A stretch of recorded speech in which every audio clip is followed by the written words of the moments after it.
Hello students, today we are going to focus on the part of biomolecule that is enzymes. What are enzymes? अगर enzymes का simple word लिखना है तो they are biocatalysts. Biocatalysts mean the catalyst क्या होते हैं which alter the or mostly they increase the speed of a reaction. और bio means inside living system.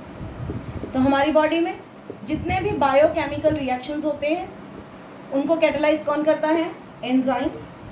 जैसे कि हम सुक्रोज, हम चीनी खाते हैं या सुक्रोज लेते हैं किसी भी फॉर्म में, हाइड्रोलाइज करता है either in the presence of hydrogen ion और सुक्रेज.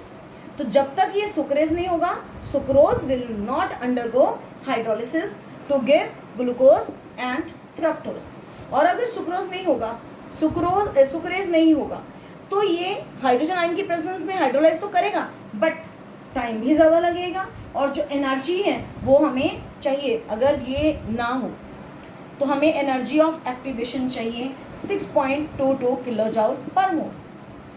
और अगर सुक्रेज एंजाइम होगा तो उसकी प्रेजेंस में ये रिएक्शन जल्दी होगा क्योंकि उसके लिए एक्टिवेशन एनर्जी बहुत कम चाहिए 2.15 जो कि जल्दी अवेलेबल हो सकती है. इस तरह से हमने देखा कि ये सिंपली बायोकैटलिस्ट और इनकी प्रेजेंस में रिएक्शन का स्पीड इंक्रीज होता है. अगर हम एंजाइम नहीं डालते हैं इस रिएक्शन के अंदर तो एनर्जी ऑफ एक्टिवेशन चाहिए 6.22. एनर्जी ऑफ एक्टिवेशन क्या है? वो energy that is required to activate anything, activate करना, रिएक्शन स्टार्ट करने के लिए. तो यहाँ पे ये 6.22 है, लेकिन अगर सुक्रेज डाल दें तो वही एनर्जी ऑफ एक्टिवेशन क्या हो जाएगी? 2.15, जिसका वैल्यू बहुत कम है. अगर हम नॉमेनक्लेचर की बात करें, एंजाइम्स का नाम जब भी लिखते हैं तो एंड में एज वर्ड ज़रूर आता है. सुक्रेज, जाइमेज, माल्टेज, लैक्टेज, तो इनकी एंडिंग किसके साथ होती है? एज के साथ. जैसे कि अगर हमें माल्टोज को लेना है तो माल्टोज का कल भी हमने फॉर्मूला लास्ट वीडियो में भी पढ़ा था. ये माल्टोज, इसकी हाइड्रोलिसिस करवानी है, एंजाइम माल्टेज इज रिक्वायर्ड तो ग्लूकोज बनेगा. तो एंजाइम्स की एंडिंग यहाँ पे भी आप देख सकते हैं, यहाँ पे भी एंड में क्या आता है? As word.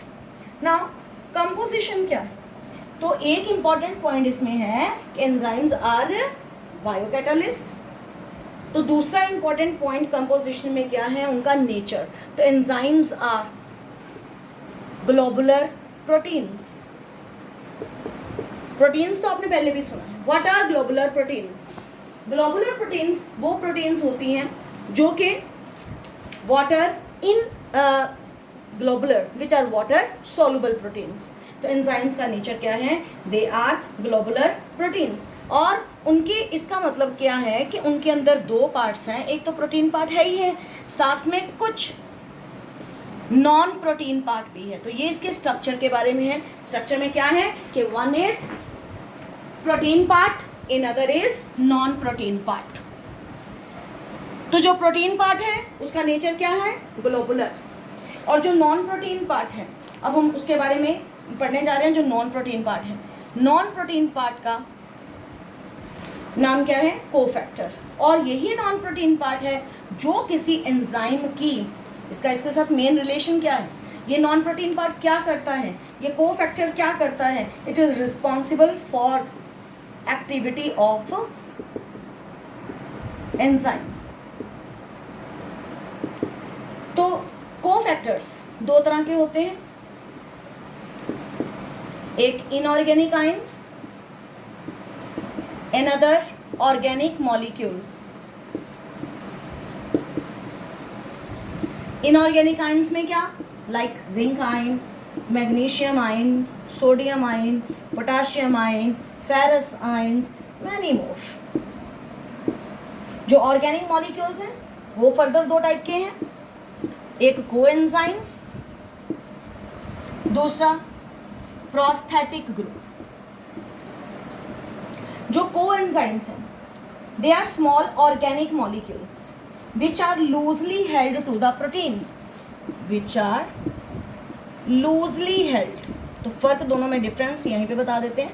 loosely held to protein. और prosthetic group which is tightly held to protein, तो ये प्रोटीन के साथ टाइटली हेल्ड है।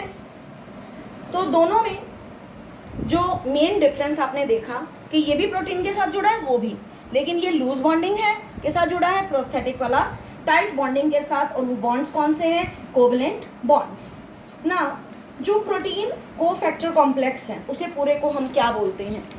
यानी कि प्रोटीन पार्ट और जो नॉन प्रोटीन पार्ट उसके साथ जुड़ा है, जिसे हमने कोफैक्टर भी बोला, दोनों को इकट्ठा मिला के हम बोलते हैं होलो enzymes.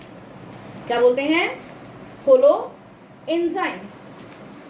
Holo enzyme, protein plus cofactor part, non protein part. जो होलो एंजाइम है, जब उसको हम उसका फर्दर नेचर देखते हैं, holo enzyme is made up of apo enzyme plus cofactor. जो कोफैक्टर है वो एक्टिव पार्ट है और जो एपो एंजाइम है वो इनएक्टिव पार्ट है। Is that clear? जो इनएक्टिव प्रोटीन पार्ट है। और नेक्स्ट पॉइंट ये है एंजाइम का कि हर रिएक्शन के लिए अलग अलग टाइप का एंजाइम चाहिए। ये नहीं है कि एक हमने अभी एक्टिविटी पढ़ी है, वर्ड पढ़ा है, फिर सिलेक्टिविटी वर्ड पढ़ा हुआ है एंजाइम्स के बारे में, पहले भी सरफेस केमिस्ट्री में भी पढ़ा हुआ है। एक एंजाइम एक ही रिएक्शन को कैटालाइज कर सकता है, दूसरे को नहीं। सो हम उसे क्या बोलते हैं कि एंजाइम्स क्या हैं? Highly specific in nature, right? They are selective in nature. Enzyme change करते ही प्रोडक्ट चेंज हो जाएगा। और एक्टिव मीन्स कि एंजाइम की जितनी एक्टिव साइट्स होंगी रिएक्शन उतना ही फास्ट होगा ना। एंजाइम्स हमारी डेली लाइफ में कहाँ कहाँ पर यूज होते हैं? अगर हम डेली लाइफ की बात करें, कुछ एग्जांपल्स, जैसे कि अक्सर हम घर में भी चीज़ बनाते हैं, मार्केट से भी चीज़ खरीदते हैं। उस चीज़ के लिए हमें क्या करना पड़ता है? मिल्क का coagulation. Coagulation word you have studied earlier also. तो कोगुलेशन ऑफ मिल्क करने के लिए दूध के अंदर क्या डालना पड़ता है? थोड़ा एंजाइम, ताकि क्या बन जाए? चीज़ बन जाए। मार्केट में चीज़ इसी ढंग से बनता है। Then in the manufacture of beer और वाइन, तो कार्बोहाइड्रेट्स की फर्मेंटेशन करके क्या बनता है? बियर और वाइन। बिना एंजाइम के पॉसिबल नहीं है, तो उसके लिए भी एंजाइम की ज़रूरत है। So only enzymes. आपने क्या देखा? हमारी बॉडी के अंदर तो ज़रूरत है ही है हर रिएक्शन को कैटलाइज करने के लिए, लेकिन हमारी बॉडी के बाहर भी कहीं कम नहीं है। चीज़ बनाने के लिए, या योगर्ट बनाने के लिए, या बियर वाइन बनाने के लिए, सब जगह इसकी ज़रूरत है ना। लास्ट पार्ट एंजाइम का क्या है कि कौन सी डिजीजेस कॉज होती हैं अगर एंजाइम्स की डेफिशिएंसी हो जाए बॉडी में। और फिर हम इसका एक हमारी लाइफ में इस हर चीज़ का एक फ़ायदा तो है ही है, साथ में कुछ नुकसान भी होता है। तो कौन सी, अगर एंजाइम नहीं है तो कौन सी डिजीजेस कॉज हो सकती हैं? तो I will talk about 2 diseases. First, albinism. ये किस एंजाइम की डेफिशिएंसी की वजह से होती है? Deficiency of tyrosinase enzyme, right? आपने कभी अपनी लाइफ में वाइट जो है लोग देखे होंगे ऐसे, जिनके आईब्रोज वाइट होते हैं, स्किन वाइट होती है। तो जो उनके अंदर जो हमारी स्किन का जो भी कलर है वो किस पिगमेंट की वजह से होता है? मेलानिन की वजह से। मेलानिन जो है that gives colour to the skin और हेयर। हमारी स्किन वाइट है, ब्लैक है या मीडियम है, व्हाइटिश कलर है, सब मेलानिन के कंटेंट के ऊपर डिपेंड करता है। मेलानिन जितना कम होता जाएगा उतना कलर वाइट होता जाएगा, राइट? तो जो मेलानिन है ये क्या है? एक pigment which give colour to the skin. तो इट इज़ नॉट प्रोड्यूस्ड, हमें जब हमारी बॉडी के अंदर कम बने, बहुत कम, तो इसका डेफिशिएंसी हो जाए बॉडी में, तो उसकी वजह से क्या होती है? स्किन वाइट हो जाती है, वाइट स्किन हो जाते हैं, वाइट हेयर हो जाते हैं। तो ये उसका हमने सिम्टम्स आपको बताए। किस पिगमेंट की कमी की वजह से? मेलानिन। और किस एंजाइम की डेफिशिएंसी की वजह से? टायरोसिनेस। और उस डिजीज़ का नाम क्या है? Albinism, right? तो इस तरह से हमने पर्सन्स भी अपनी लाइफ में देखे होंगे। Now second disease is PKU। ये एक कंजेनिटल डिजीज़ है। पहले तो वर्ड कंजेनिटल क्या होता है? कंजेनिटल का मतलब होता है जो हम अपने पेरेंट्स से बोरो करते हैं ड्यूरिंग आवर बर्थ, ये जन्म से ही होती है, हमारे पेरेंट्स से ही हेरिडिटी के अंदर हमारे अंदर आती है। और PKU का फुल फॉर्म क्या है? Phenyl ketone urea. इसमें किस एंजाइम की डेफिशिएंसी होती है? उस एंजाइम का नाम है फिनाइल एलेनिन हाइड्रोक्सिलेज। ये एंजाइम किस काम के लिए चाहिए? ये एंजाइम चाहिए होता है फिनाइल एलेनिन को टायरोसिन में कन्वर्ट करने के लिए। ये एंजाइम इसमें चाहिए, और अगर इस एंजाइम की कमी हो जाएगी, इसका मतलब क्या होगा?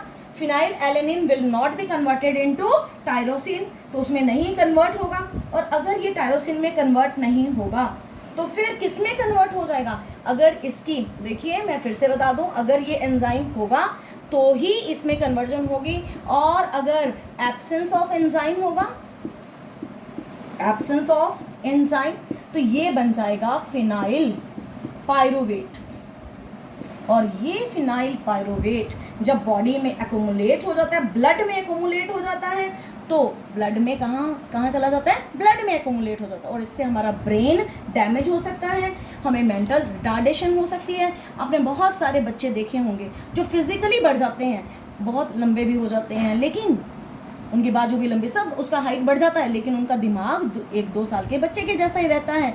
उनको नहीं पता चलता है वॉमिट आई है तो करनी है, वॉशरूम जाना है, तो ये उनका क्यों नहीं चलता? क्योंकि उनकी बॉडी में इस एंजाइम की डेफिशिएंसी हो जाती है, जिसकी वजह से फिनाइल एलेनिन जो कंपाउंड है, it is converted into phenyl pyruvate, जो एक्यूमुलेट हो जाता है ब्लड में, ब्रेन डैमेज और मेंटल रिटार्डेशन हो जाती है, राइट।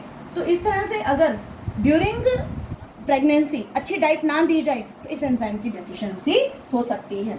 नाउ लास्ट पार्ट, ये तो थी 2 डिजीजेस। अब मैं आपको ये बताने जा रही हूँ कि हम एंजाइम्स को यूज़ भी कर सकते हैं।